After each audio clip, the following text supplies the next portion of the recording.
Vamos começar hoje um novo livro, o segundo livro de Samuel. Segundo Samuel, capítulo 1, diz assim: Depois da morte de Saul, quando Davi tinha voltado de derrotar os amalequitas e já estava 2 dias em Ziclag, aconteceu que no 3º dia veio do arraial de Saul um homem com as roupas rasgadas e terra sobre a cabeça. Ao chegar diante de Davi, ele se inclinou, prostrando-se em terra.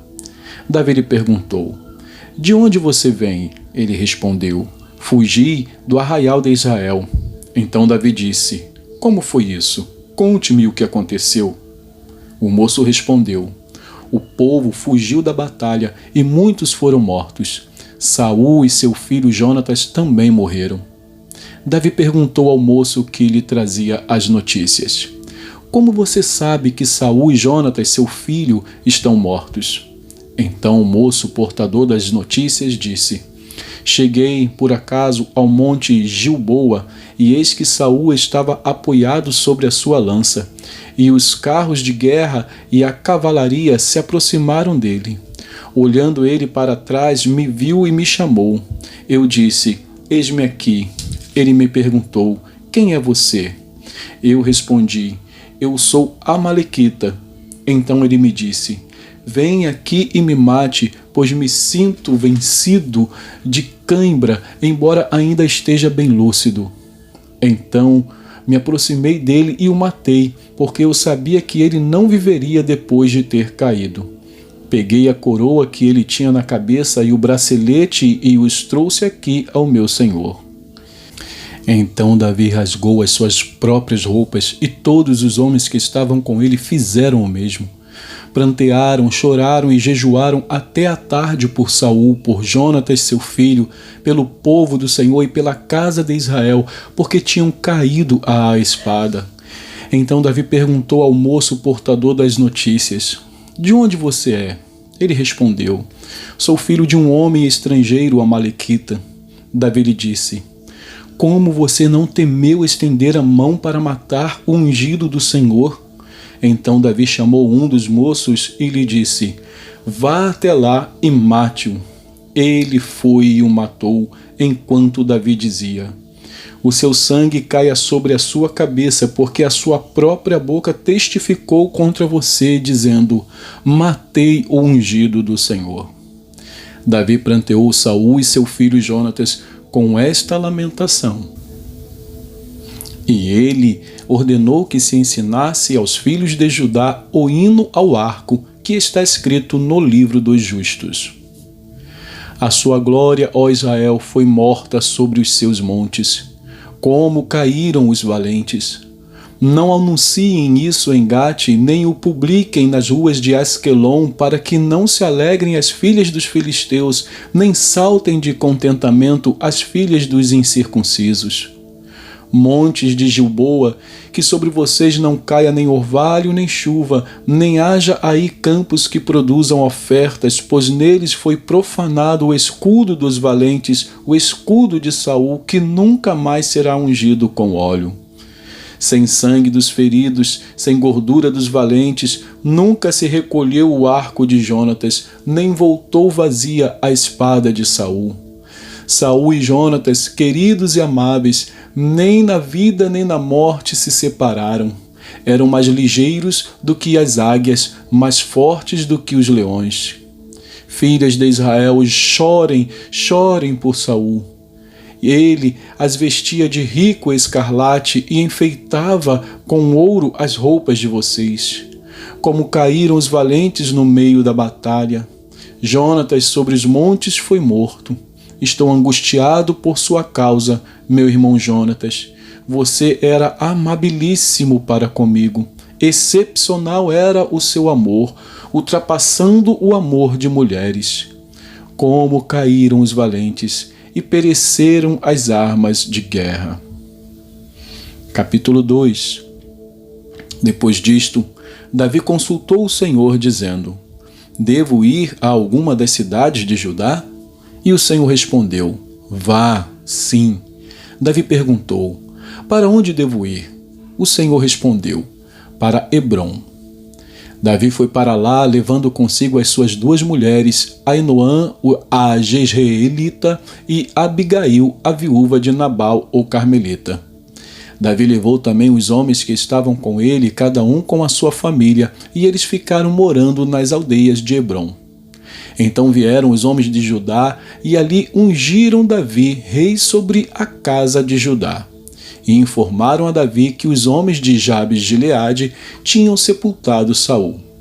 Então Davi enviou mensageiros aos homens de Jabes de Gileade para dizer-lhes: benditos do Senhor sejam vocês por este ato de bondade para com o seu senhor, para com Saul, pois vocês o sepultaram. E agora que o Senhor use de misericórdia e fidelidade para com vocês. E eu também os tratarei bem por causa do que vocês fizeram. Agora sejam fortes e valentes, porque Saul, o senhor de vocês, está morto, e os da casa de Judá me ungiram para ser o seu rei. Abner, filho de Ner, capitão do exército de Saul, levou Isbosete, filho de Saul, para Maanaim e o constituiu rei sobre Gileade, sobre os Assuritas, sobre Jezreel, Efraim, Benjamim e sobre todo o Israel. Isbosete, filho de Saul, tinha 40 anos de idade quando começou a reinar sobre Israel e reinou 2 anos. Somente a casa de Judá seguia Davi. O tempo que Davi reinou em Hebrom sobre a casa de Judá foram 7 anos e 6 meses.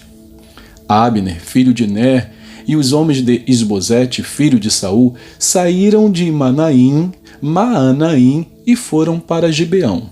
Joabe, filho de Zeruía, e os servos de Davi também saíram, e os 2 grupos se encontraram perto da cisterna de Gibeão. Um grupo parou do lado de cá da cisterna e o outro do lado de lá. Então Abner disse a Joabe: que os moços se levantem e lutem diante de nós. Joabe respondeu: está bem. Então se levantaram e avançaram em igual número, 12 de Benjamim, da parte de Isbosete, filho de Saul, e 12 dos homens de Davi. Cada um pegou o seu adversário pela cabeça, meteu-lhe a espada no lado e caíram mortos juntos. Por isso aquele lugar foi chamado de Campo das Espadas. Fica perto de Gibeão. Houve um combate intenso naquele dia e Abner e os homens de Israel foram derrotados pelos homens de Davi.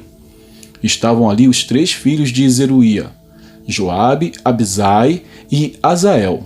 Azael, que era ligeiro como uma gazela selvagem, perseguiu Abner e, na sua perseguição, não se desviou nem para a direita nem para a esquerda.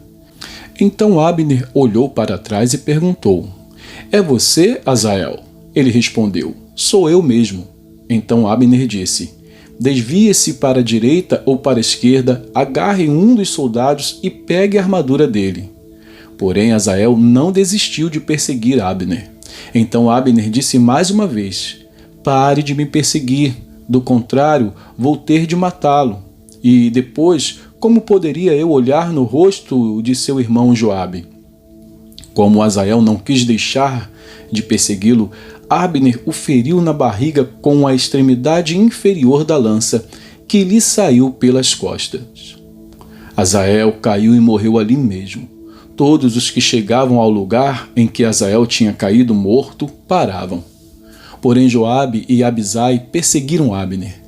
O sol se pôs quando eles chegaram à colina de Amá, que está em frente de Giá, no caminho do deserto de Gibeão. Os filhos de Benjamim se reuniram em volta de Abner, formando uma só tropa, e se puseram no alto de uma colina.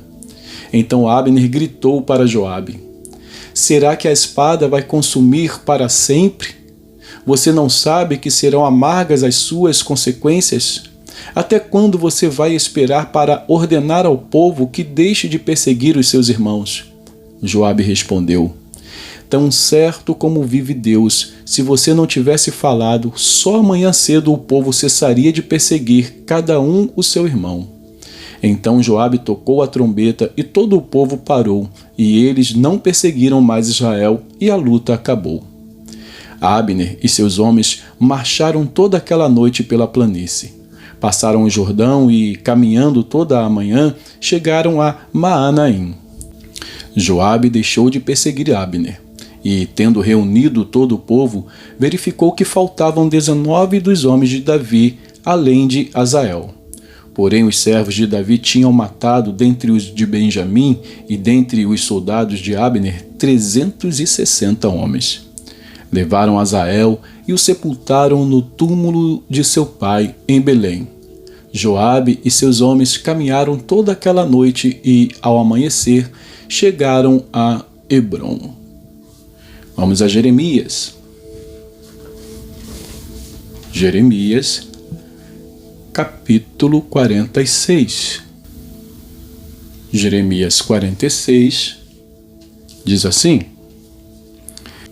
Palavra do Senhor que veio ao profeta Jeremias a respeito das nações, a respeito do Egito, contra o exército de Faraó Neco, rei do Egito, exército que estava junto ao rio Eufrates, em Carquemis, e que foi derrotado por Nabucodonosor, rei da Babilônia, no 4º ano do reinado de Jeoaquim, filho de Josias, rei de Judá. Preparem os escudos e as couraças e entrem na batalha. Ponham arreios nos cavalos e montem cavaleiros. Tomem posição e ponham os capacetes. Afiem as lanças e vistam as armaduras. Mas o que vejo, diz o Senhor? Eles ficaram com medo e viraram as costas. Os seus valentes estão derrotados e vão fugindo sem olhar para trás. Há terror por todos os lados. Aqueles que são ligeiros não podem fugir e os valentes não conseguem escapar. No norte, junto ao rio Eufrates, tropeçaram e caíram. Quem é este que vem subindo como o Nilo, como rios cujas águas se agitam? O Egito vem subindo como o Nilo, como rios cujas águas se agitam. Ele disse: Subirei, cobrirei a terra, destruirei as cidades e os seus moradores. Avancem cavalos, corram furiosamente carros de guerra, que saiam os valentes, os etíopes e os de Pute, que manejam o escudo, e os lídios, que manejam e entesam o arco. Porque este dia é dia do Senhor, o Senhor dos exércitos, dia de vingança contra os seus adversários. A espada os devorará, ficará saciada e embriagada com o sangue deles, porque o Senhor dos exércitos, tem um sacrifício na terra do norte, junto ao rio Eufrates. Suba a Gileade e consiga bálsamo, ó Virgem filha do Egito. É em vão que você multiplica remédios, pois não há cura para você. As nações ouviram falar da vergonha que você passou e os seus gritos encheram a terra. Porque um soldado tropeçou no outro e ambos caíram no chão. Palavra que o Senhor falou ao profeta Jeremias a respeito da vinda de Nabucodonosor, rei da Babilônia, para atacar a terra do Egito. Anunciem no Egito e proclamem isto em Migdol, Mênfis e Táfnis. Digam: tomem posição e estejam preparados, porque a espada já devorou o que está ao redor de vocês. Porque o seu touro está caído no chão. Não pôde se manter em pé, porque o Senhor o abateu. O Senhor multiplicou os que tropeçavam.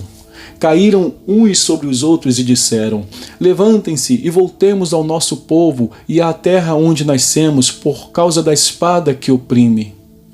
Ali darão a Faraó, rei do Egito, o apelido de espalhafatoso, que perdeu a oportunidade.